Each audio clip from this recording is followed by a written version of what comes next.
நான் அறிவாளியாக இருப்பதன் காரணமாகத்தான் ஓப்பனிங் சீன்லயே அவமானமா. போற இடமோ போர்க்களம், அங்க புறமுதுக காட்டிட்டு ஓடாம கடைசி வரைக்கும் என் கூட இருப்பீங்கன்னு சத்தியம் பண்ணுங்க. என்ன கேப்பு? ஓ, இந்த கேப்பு தான் எனக்கு வைக்க போற ஆப்பா.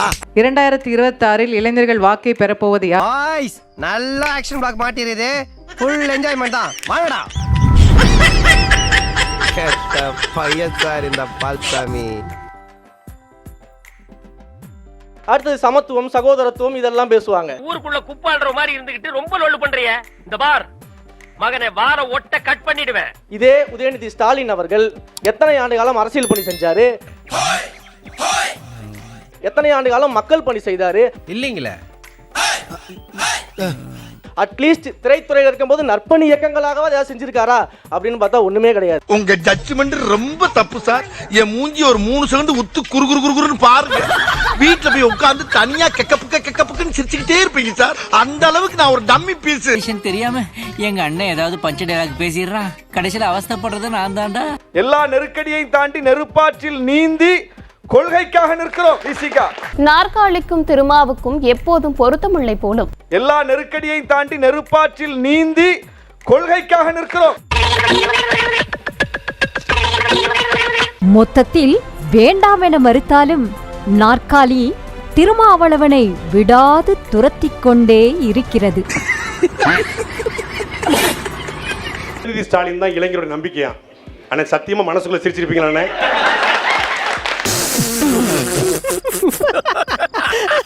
கலைஞருக்கு முட்டு கொடுத்தீங்க, ஐயா ஸ்டாலினுக்கு அப்புறம் முட்டு கொடுத்தீங்க. இப்போ உதயநிதி ஸ்டாலின் முட்டு கொடுற அளவுக்கு எங்க அண்ணன் மனுஷபுத்திரன் 3 தலைமுறையா முட்டு கொடுத்துட்டு இருக்காரு. மண்டைய வச்சு அண்டா குடு.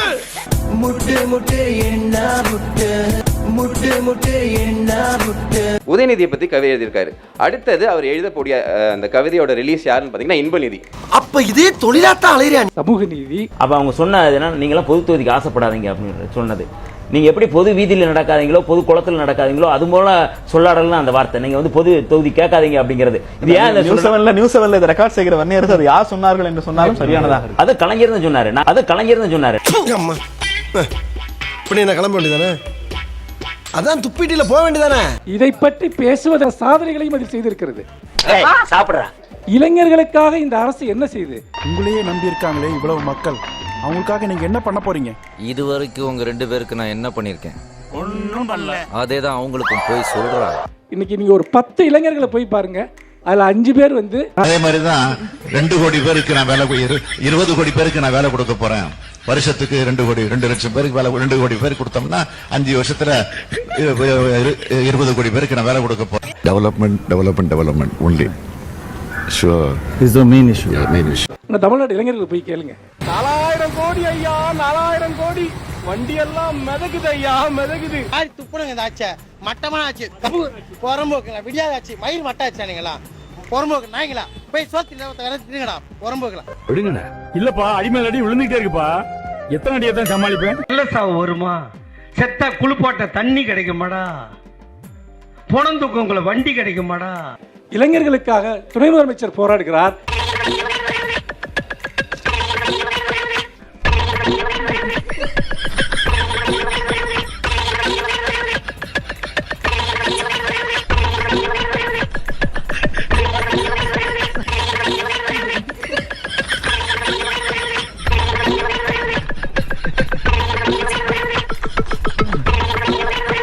நம்ம குடும்பத்துக்கு இதெல்லாம் தேவையா கோபி? பொம்பளை சோக்கு கேக்குதா கோபி? பொம்பளை சோக்கு ஏண்டா? சென்னையில இன்றைக்கு இருக்கக்கூடிய நாள்ல இந்த மழை வெள்ளம் ப்ரோ சூத்து மூடிட்டு போனா உட்காருங்க ப்ரோ. 1008 டென்ஷன்ல இருக்கு ப்ரோ. ப்ளீஸ் ப்ரோ, தப்பா எடுத்துக்காதீங்க. போதை பொருள் வியாபாரியவே கட்சிக்குள்ள வச்சுட்டு கண்டுபிடிக்க முடியாத நீங்க எப்படிங்க போதை இல்லா தமிழகத்தை உருவாக்க முடியும்? உங்க மனைவிக்கே பூட்டு போட முடியாத நீங்க இந்த நாட்டுல நடக்கிற தவறுக்கு எப்படி வேலி போட போறீங்க? உங்களுக்கெல்லாம் ஒரு மீசை. முதல்ல அதை எடுங்க. ரமேஷ் சொல்லுங்க சுரேஷ். 10வது பாட்டில நான் குடிக்க அண்டாவை கொண்டா சேர்ஸ் அடிக்கன்னு யாரு பாடுனா? ஏன் உனக்கு இந்த வேலை? நீ வாங்குற இந்த 10-5 பிச்சைக்கு இது தேவைதானா? அந்த ஒரு கல் ஒரு கண்ணாடியில மூடிய திறந்தே ஒருத்தர் போதையானார். அதை பத்தியும் பேசுவோமா?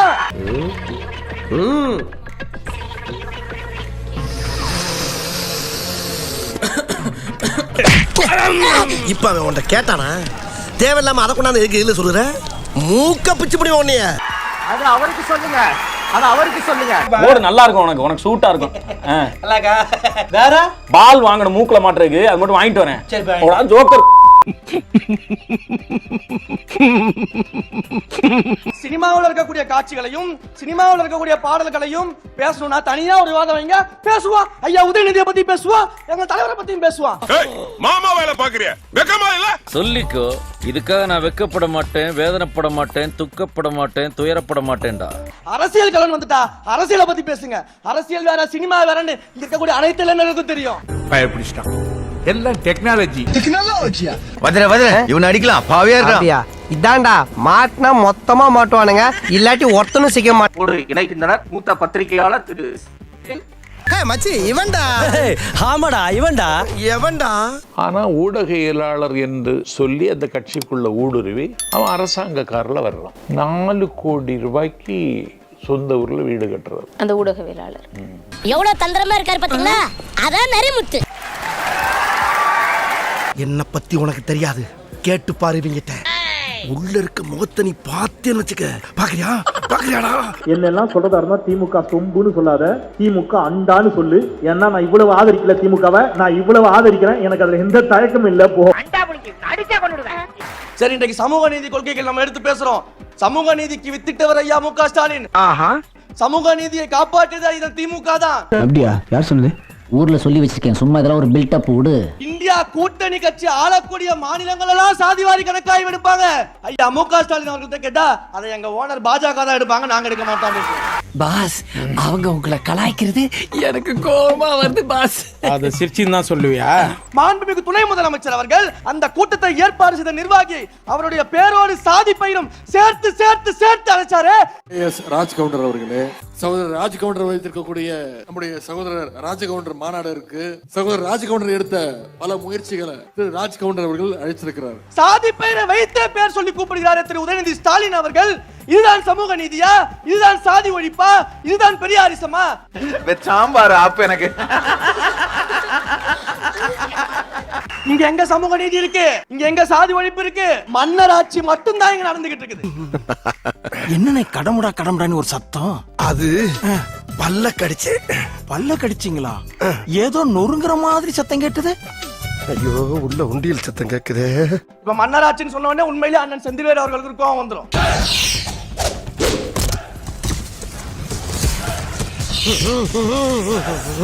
வாக்கு போட்டு மக்கள் தேர்ந்தெடுத்த ஒருவரை எப்படி நீங்க மன்னராட்சின்னு சொல்லலாம் அப்படின்னு சொல்லி கொந்தளிப்பாரு, நெருப்ப கக்குவாரு.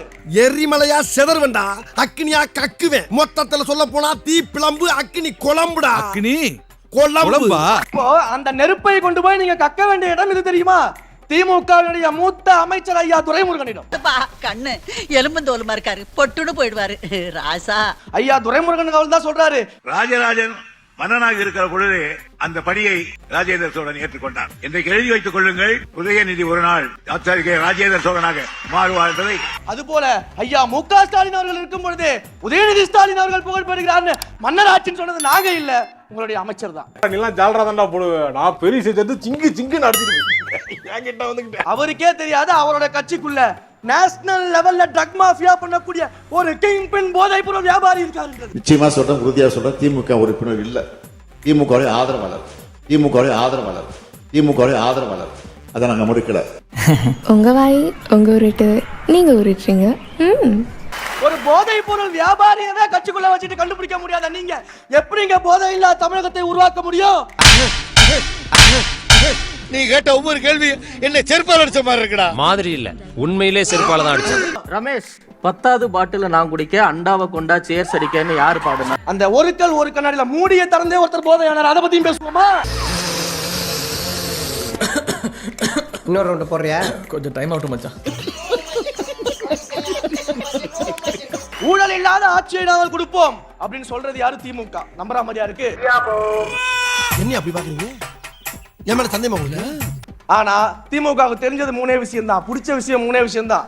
ஒன்னு ஊழல் செய்யறது, இன்னொன்னு ஊழல் செய்யறது, இன்னொன்னு ஊழல் மட்டும்தான் செய்யறது. Thank you your honour, thank you. திருவாளர் விஜய் அவர்கள் பிறந்த ஆண்டு 1974. 1968 இளைஞரணியை தொடங்கியவர் முத்துவேல் கருணாநிதி ஸ்டாலின் என்பதை நான் பணிவோடு சுட்டிக்காட்ட கடமைப்பட்டிருக்கிறேன். ஐயா உதயநிதி அவர்கள் எப்போ பிறந்தாரு? ஐயா உதயநிதி அவர்கள் எத்தனை காலம் அரசியல் பணி செஞ்சாரு?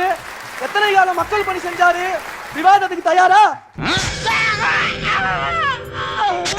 உங்கள் கட்சியைச் சேர்ந்த ஒரு பெண்மணி அஜிதா, இவங்க எல்லாரும் வாசல்ல உட்கார்ந்து போராட்டம். பொதுச் செயலாளர் புறவாசல் வழியா எகிரி குடிச்சு ஓடுறாரு கார்ல. அண்ணே, ரிப்பன் பில்டிங் வாசல்ல தூய்மை பணியாளர்கள் வயிற்றிலேயே வாயிலே அடிச்சு போராட்டம் பண்ணும்போது அண்ணன் சேகர் பாபு பின்வாசல் வழியா ஓடினாரு.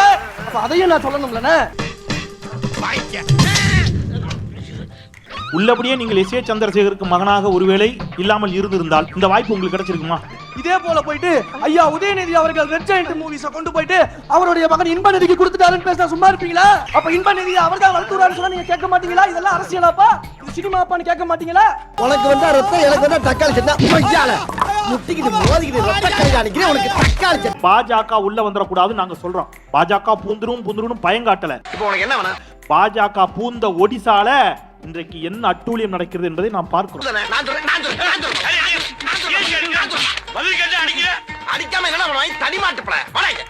குறுகிய தெருவில் பாதையை மறித்து கிரிக்கெட் விளையாடியதை தட்டி கேட்டதற்காக பெண் ஒருவருக்கு கல்லூரி மாணவர் ஒருவர் கஞ்சா போதையில் கொலை மிரட்டல் விடுத்ததாக கூறப்படும் சம்பவத்தின் சிசிடிவி காட்சி வெளியாகியுள்ளது. வடமாநில இளைஞரை மறைவான இடத்திற்கு அழைத்து சென்று கொடூரமாக ரத்தம் சொட்ட சொட்ட அரிவாள் மற்றும் கட்டையால் தாக்கிய காட்சிகள் இணையதளத்தில் வைரலாகி வருகிறது. உனக்கு இன்னும் என்னென்ன தெரிய வைக்கிறேன் பார். அப்படியே இப்படி வா.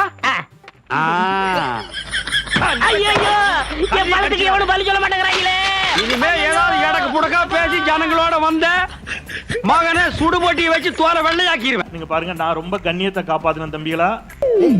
நான் ஹெல்ப் பண்ண வந்தேன்.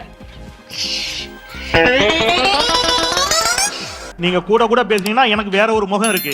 நீ என்னோட ஒரு முகத்தை தான் பார்த்திருக்கிறேன், எனக்கு இன்னொரு முகம் இருக்கு. அந்த மூஞ்சாவது நல்லா இருக்குமா? பார்க்கலாம்.